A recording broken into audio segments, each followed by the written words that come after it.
Bonjour, je suis Françoise de Bolzer. Je vais vous présenter le travail réalisé avec mes collègues Anne Lambert et François Schnitzler chez Interdigital au sujet des réseaux de neurones récurrents flexibles.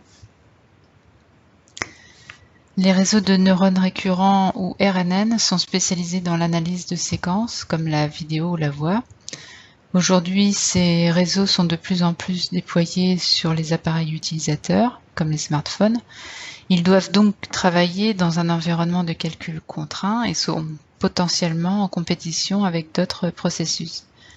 C'est pourquoi nous avons développé FlexRNN, une architecture qui permet d'adapter le fonctionnement d'un RNN en cours d'exécution pour réduire ses besoins en calcul et en sacrifiant un peu la précision.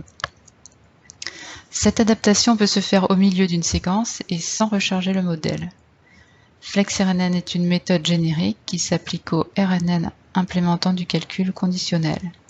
Elle est illustrée ici sur l'architecture SkipRNN qui augmente une cellule RNN classique S pour ignorer certaines entrées. Une porte de mise à jour U2T est ainsi entraînée à prédire les éléments les moins importants de la séquence et permet à SkipRNN de les ignorer.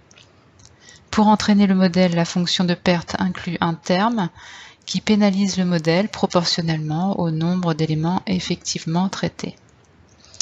L'hyperparamètre lambda permet de pondérer cette pénalité. SkipRNN vise à réduire le coût de calcul sans réduire la performance. La méthode FlexRNN, quant à elle, joue sur le compromis précision-coût de calcul pour ajuster le point de fonctionnement du RNN et le rendre flexible. FlexRNN consiste en un changement minimal de l'architecture d'origine, sans réapprentissage du modèle. Elle modifie le seuil de la porte de mise à jour, qui décide du traitement ou non de l'entrée suivante. Seule la fonction de binarisation change.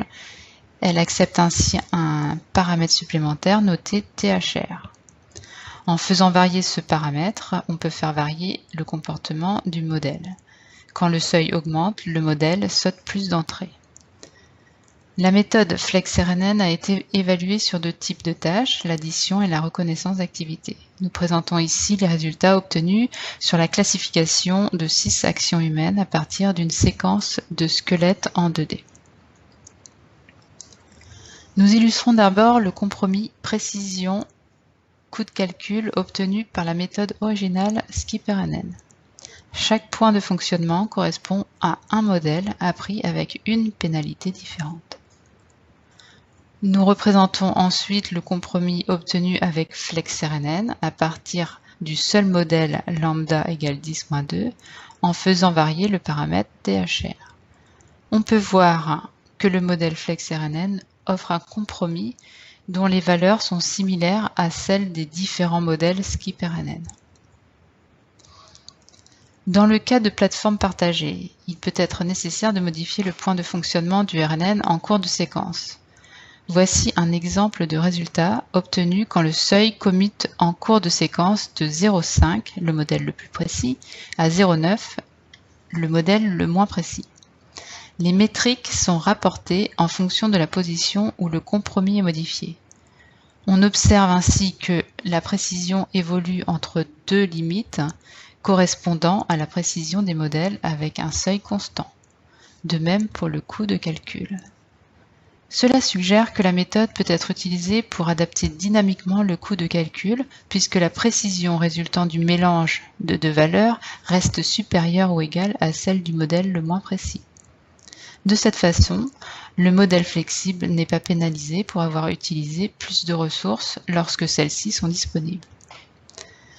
FlexRNN permet donc d'adapter le coût de calcul d'un RNN pendant l'inférence à l'aide d'un seul paramètre. Nous avons montré que la précision et le coût de calcul résultant sont proches de la moyenne pondérée des différentes configurations utilisées lors de l'inférence. FlexRNN permet ainsi d'utiliser ponctuellement un RNN plus rapide pour libérer des ressources de calcul sans grand impact sur la précision du résultat. Notre approche nous semble donc intéressante pour faire cohabiter un RNN avec d'autres processus de calcul.